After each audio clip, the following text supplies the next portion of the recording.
Donc, salut à tous. Aujourd'hui, je suis avec Julien Caghirini. Salut à tous, Donc, merci de alors, m'inviter. ouais, bah, je t'en prie, ouais, je veux que tu sois le premier parce qu'en plus, c'est un sujet d'actualité parce que là, il y a bientôt les Olympias. Donc, j'ai reçu des questions par rapport voilà, aux compétitions aux États-Unis. Il y a beaucoup de questions par rapport à ça.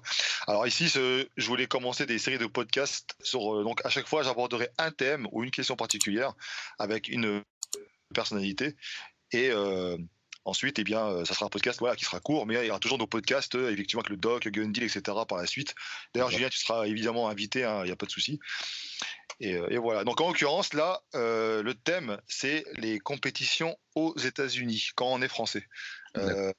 Donc, on m'a demandé, est-ce que c'est possible de gagner? Est-ce que tu as des conseils pour réussir? Est-ce qu'il y a vraiment des niveaux très, très différents entre en France ou aux États-Unis? Mieux vaut-il pas se calquer sur le niveau des États-Unis et aller directement là-bas plutôt que déjà de faire France, des podiums en France et après.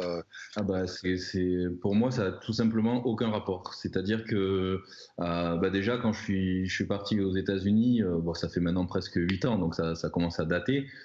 Si tu veux, c'était pas du tout les mêmes règles de toute façon l'IFBB qu'il y avait en France et en Europe avec celles des États-Unis, tu vois. Donc par exemple, j'aurais à l'époque si j'avais concouru en France, pour eux j'étais trop gros et aux États-Unis si j'étais limite pas assez encore. Donc, tu vois, c'était vraiment pour un critère men's physique, je parle, hein.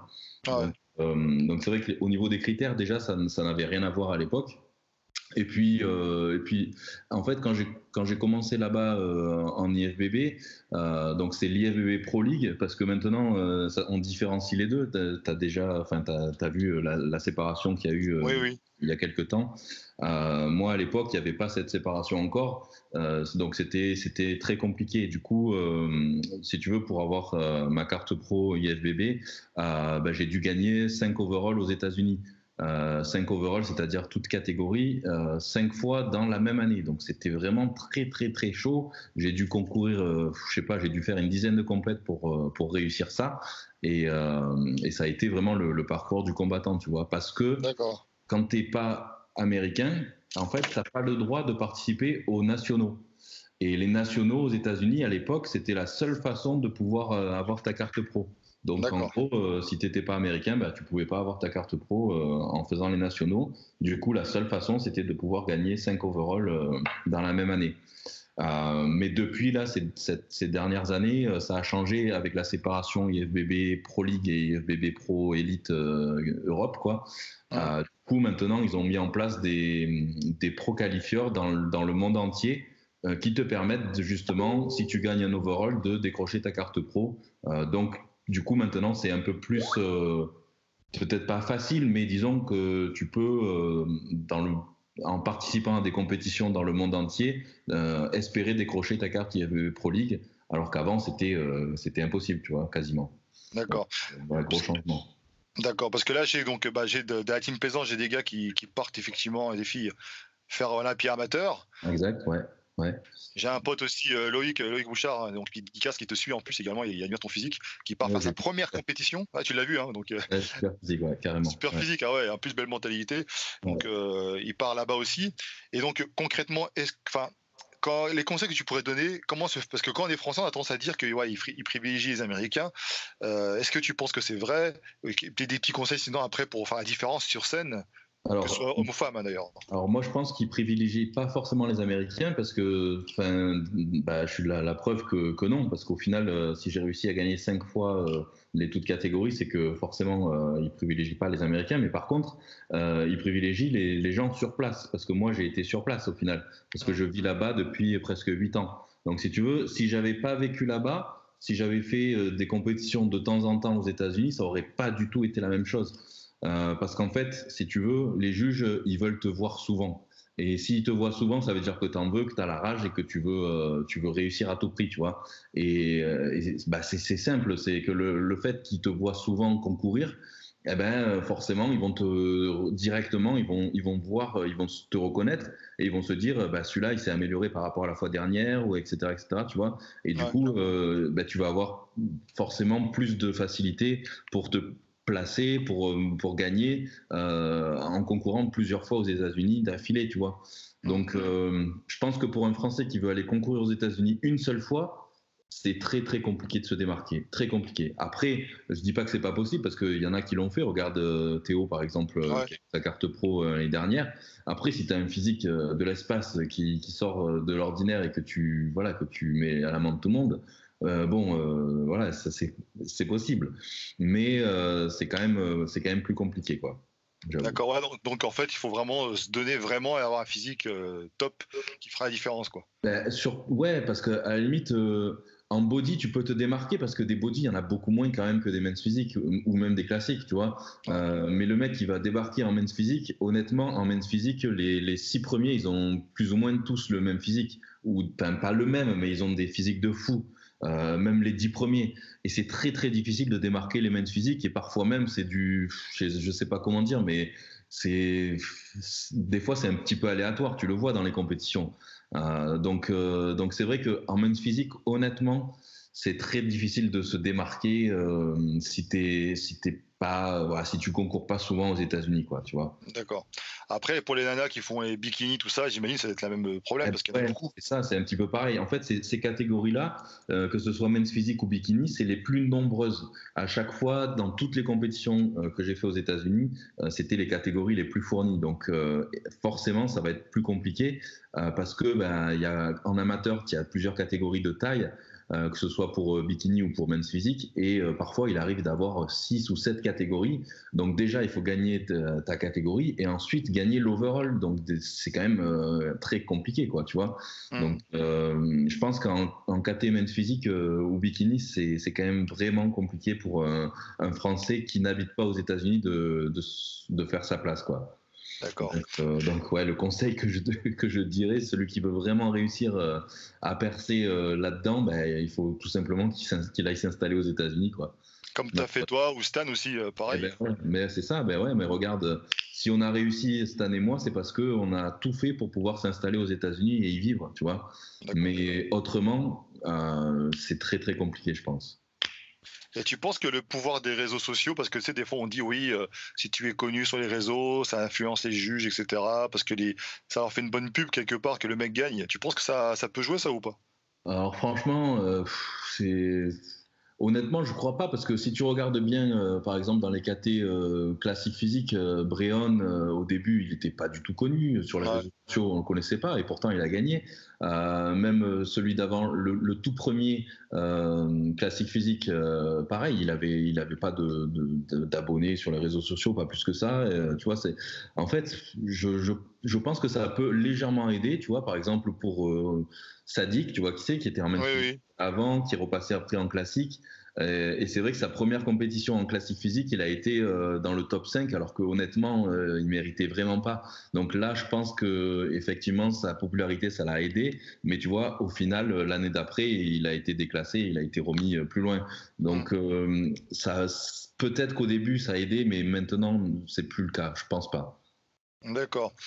Donc après, est-ce que tu penses aussi, donc tu as dit qu'il fallait éventuellement présenter le meilleur physique, mais pour Ben, se démarquer, est-ce qu'il n'y a pas aussi un côté un peu, je sais pas, une espèce de prestance qui peut, tu sais, travailler un petit peu ce côté-là, parce qu'on a tendance à travailler le posing, etc. Mais est-ce qu'il n'y a pas à faire un peu du chat, entre guillemets, au juge, ben, quoi? Tu sais, dégager quelque chose, ça peut peut-être jouer aussi. c'est clairement le posing, ça c'est ce qui va te démarquer parce que comme je t'ai dit, surtout en men's physique et bikini, la plupart ils ont presque le même physique à très peu de choses près. Donc le mec qui va se démarquer par son posing avec la prestance sur scène, eh ben forcément il va attirer l'œil des juges, tu vois. Et moi c'est justement les juges, c'est ça qui m'ont fait remarquer, c'est que j'avais pas le meilleur physique, j'étais pas le plus sec, mais il me disait qu'à chaque fois, quand j'arrivais sur scène, il y avait un truc qui se passait par mon posing, par l'arrivée. Enfin, voilà, il me disait que grâce à ça, eh ben, ça me faisait que je me démarquais des autres, même si j'avais pas le meilleur physique, tu vois. Ouais, ouais, ouais, j'y crois en ça, parce que ouais, le charisme, quoi, il faut développer. Voilà, c'est ça, c'est ça. Voilà. Et ça, ce qui m'a aidé à ça, parce qu'au début, c'est vrai que j'étais assez timide il y a quelques années, j'avais pris des cours de théâtre à Paris à l'époque, il y a très longtemps, et ça m'avait vachement aidé justement pour me décoincer un petit peu sur scène, tu vois. Ouais. Et en gros, le conseil que j'aurais à donner, ça serait de justement, c'est ce qu'on m'avait dit au théâtre d'ailleurs pris des cours d'acting, c'était sur scène de penser à quelque chose de positif, qui nous faisait rire ou qui nous faisait donner du bonheur pendant qu'on est sur scène. Et ça va nous faire sourire naturellement et pas forcer. Et c'est ça le truc, tu vois. C'est parce que les gens, ils essayent de sourire sur scène, mais c'est un sourire très crispé, très forcé. Et du coup, ça se voit. Pas du tout naturel, ça se voit à mort. Et si tu arrives à appliquer cette technique-là, tu vois, de sur scène, d'essayer de te rappeler d'un souvenir qui t'a plu, qui t'a fait une bonne dose de bonheur ou sourire, eh ben, du coup, ça va te donner un sourire naturel, décontracté. Et ça change énormément, quoi. Ça se travaille, mais c'est quelque chose qui change tout, quoi. Vraiment. Ouais. Un conseil à donner alors aux Miss France. Exactement, c'est ça. Et, alors, on va poser des questions justement par rapport aux Français qui sont aux États-Unis. Donc, il y avait toi et il y a aussi Stan. Ouais. Tu as des nouvelles un petit peu? Comment ça se passe? Parce que nous, on voit un petit peu sur les réseaux, il a l'air bien, mais est-ce que tu penses qu'il peut gagner, le Stan? Alors c'est vrai qu'il a développé, il a eu un physique, il a vraiment progressé là ces derniers mois, ces dernières années, c'est un truc de fou. Ah ouais. Et du coup, il veut d'ailleurs passer en Open l'année prochaine apparemment, donc être encore plus gros et tirer la bourre avec Sean Roden. Donc ouais, ça va être un truc de fou. Après, Stan, c'est un super pote et tout ce que tu veux, mais pour rivaliser dans le top 3 Olympia classique physique avec les physiques qu'il y a, honnêtement, c'est un truc de malade. Quand tu vois les physiques qu'il y a avec des tailles ultra fines, des cuisses galbées de fou, des dos en V, quand tu vois les blagues qu'il y a maintenant en classique physique, franchement, ça va être très très compliqué de rivaliser. Ça, j'avoue, ça va être compliqué. Après, en Open, je sais pas, je sais qu'il va certainement, il a du mal déjà à être au poids en classique parce qu'il est toujours un peu trop lourd. Donc après, en Open, je pense qu'il aura pas de mal à gagner les quelques kilos qui lui manqueraient pour rivaliser en Open. Mais après, c'est pareil, en Open, là par contre, il lui faudra plusieurs années pour gravir des places, quoi. Tu vois. Donc c'est normal, hein, c'est la catégorie reine, donc du coup on n'arrive pas en Open comme ça du jour au lendemain dans le top 6, quoi. Donc là il va falloir du temps, mais c'est pas grave. Parce qu'il est jeune en plus encore. Bah oui, voilà, il est super jeune et les mecs qui sont dans le top 6 de Olympia en Open, ils ont quand même, ils sont plus autour de la quarantaine qu'autre chose, tu vois. Ouais, c'est ça. Et puis justement, c'est ça aussi, c'est que les juges, ils privilégieront toujours des mecs qui ont un peu plus de bouteilles, tu vois, un peu plus d'années d'entraînement, d'expérience et tout ça que des plus jeunes. Donc ça aussi, ça y fait. Ouais, donc voilà. Donc en fait, faut se dire que quand tu vas là-bas, bon, faut y aller pour gagner, hein, évidemment. Mais il faut peut-être te servir d'expérience aussi. Ben oui, il faut pas te dire je vais aller là-bas, je vais tout rafler dès la première année. Franchement, enfin, c'est un peu utopique de se dire ça. Ça peut arriver, mais alors ça peut être, c'est très très rare, quoi. Justement, aux États-Unis, ils veulent voir le mec qui en veut vraiment. Et le mec qui en veut vraiment, c'est pas un mec qui arrive à 18 ans ou 20 ans, qui a jamais fait de compète, et qui c'est sa première et il va tout rafler. Ça, c'est très peu probable. Il faut vraiment montrer que tu en veux, ça fait déjà une bonne dizaine d'années d'entraînement que tu as derrière, voire 20, que tu en veux, que tu vas concourir, que tu vas en faire plusieurs d'affilée, etc., etc. Tu vois, c'est aussi important. C'est vraiment c'est la base, quoi. Ah ouais, donc ça c'est du concret, hein. Donc parce que alors donc pour espérer faire carrière là-bas, donc il est conseillé évidemment de vivre là-bas. Mais après, j'imagine pour trouver du boulot, c'est toi tu as tes coachs. Mais c'est galère aussi parce que au final, en fait, bah, pour t'installer là-bas, il faut d'abord un visa parce que au final, tu peux pas te dire je vais aller bosser là-bas comme ça, c'est pas possible. Tu peux pas aller travailler comme ça, ou alors du coup tu es illégal et puis tu peux rien faire, quoi. C'est vraiment c'est ça qui est compliqué. Donc la première chose à faire, c'est de consulter un avocat d'immigration et de voir avec lui, en fonction de tes compétences, de tes diplômes, de ton passé, de tes expériences, le visa qui est le mieux pour toi. Et après, il faut bosser sur ce visa-là c'est ce que j'ai fait d'ailleurs au tout début, et j'ai essayé de bosser au maximum comme ça pour avoir mon premier visa. Et mon premier visa, je l'ai eu par une agence de modèles, tu vois. Donc c'est eux sponsorisé et du coup j'ai commencé à bosser comme ça. Mais je faisais du coaching online. Mais après, il faut savoir que les diplômes français sont pas reconnus là-bas, que ce soit pour le coaching, pour n'importe quoi. Donc après, ça veut dire qu'il faut que tu repasses des équivalences là-bas. Mais si t'as pas de visa, tu peux pas bosser. Donc tu auras beau avoir un diplôme, ça sert à rien, tu vois. Donc voilà, c'est un peu le serpent qui se mord la queue, mais c'est ça qui est très très compliqué. Et sinon, tout le monde le ferait aussi. C'est pour ça qu'on est très peu de Français au final à y être et à travailler là-bas et à s'être installé là-bas parce que c'est compliqué, quoi. Ah ouais. Ok. Après, est-ce que c'est débile de penser que dans ce cas-là, peut-être mieux vaut aller au Canada, par exemple, tu vois, te rapprocher et peut-être plus simple? Bah Ou ouais, c'est non, pareil? non, non, c'est un peu plus simple, c'est un peu plus simple comme ça d'aller au Canada. Ils t'accordent des visas un peu plus facilement. Et puis effectivement, il y a des grosses compétitions aussi au Canada quand même. Il y a, bah, tu vois, le Toronto Pro et tout ça, c'est vraiment des Ouais. grosses compètes qui comptent presque autant que l'Arnold Classic ou des trucs comme ça, tu vois, dans les points et tout. Donc non, c'est quand même des gros shows et oui, ça peut être une bonne idée pour commencer.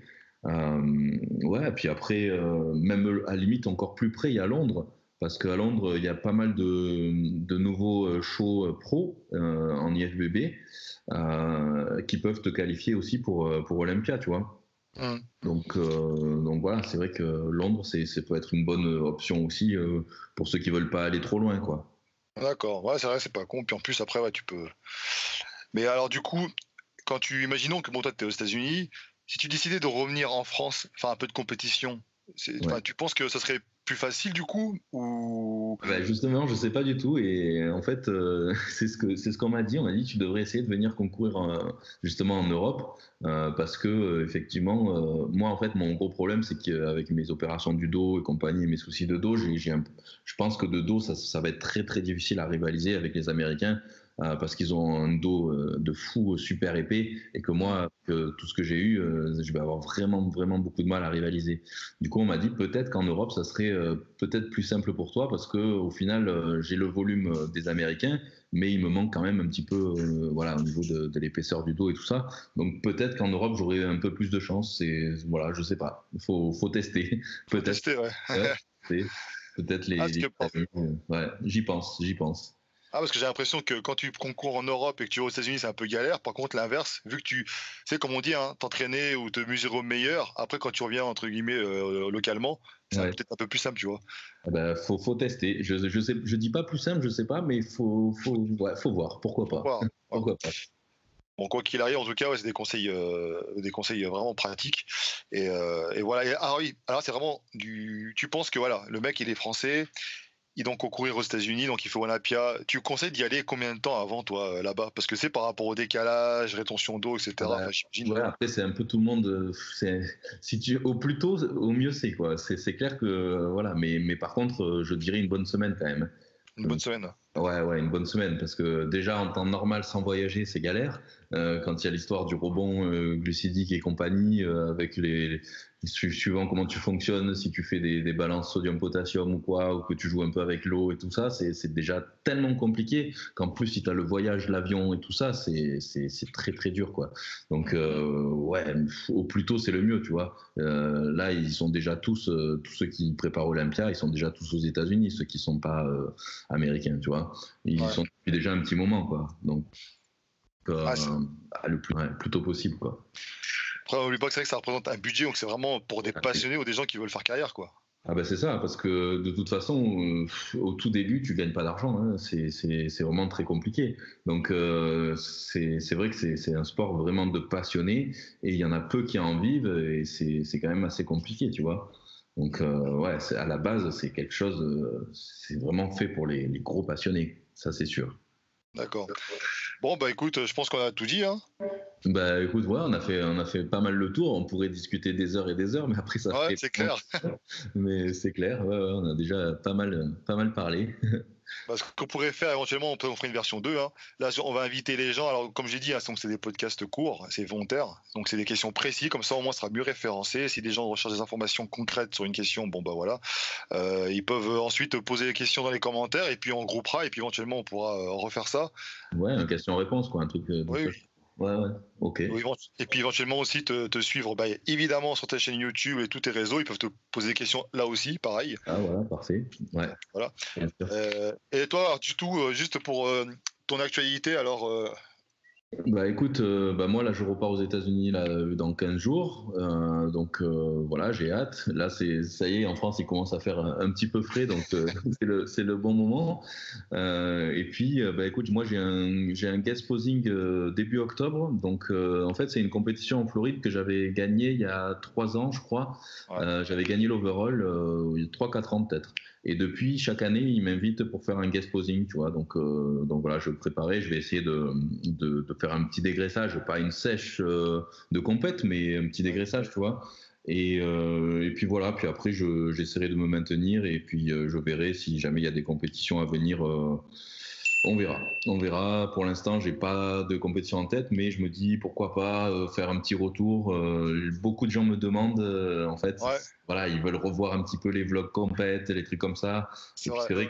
c'est vrai que moi, ça fait longtemps maintenant. Du coup, ça fait plus de 2 ans. Donc, bah, tu as toujours l'envie de remonter sur scène et tout ça. Donc, bah, voilà, peut-être un jour, soit en fin d'année, soit l'année prochaine, on va voir. On va voir. Ok. Bah écoute, on va suivre ça avec attention, hein. Ben, Et merci. puis, en tout cas, je te remercie parce que je tenais vraiment à ce que ce soit toi le premier qui Bah, c'est participe à ce sort gentil. de Merci de podcast. m'avoir invité. En tout cas, ça fait Bah, plaisir. je t'en Beaucoup. prie d'avoir trouvé du temps pour te libérer. Je vous invite tous à vous abonner évidemment donc, sur nos chaînes respectives. Si ça vous plaît, bah, il faut pas hésiter. Parce que maintenant, il faut le dire, il faut mettre un like, il faut commenter pour référencer au max la vidéo et on en fera un paquet d'autres. Si vous avez des questions, des idées d'intervenants, pour chaque question, n'hésitez pas aussi à mettre dans les commentaires. Et puis là, Julien, bah, je te dis à très bientôt. Ah bah, à très bientôt. Mais merci beaucoup. Merci beaucoup, Tony. Ciao. Ciao.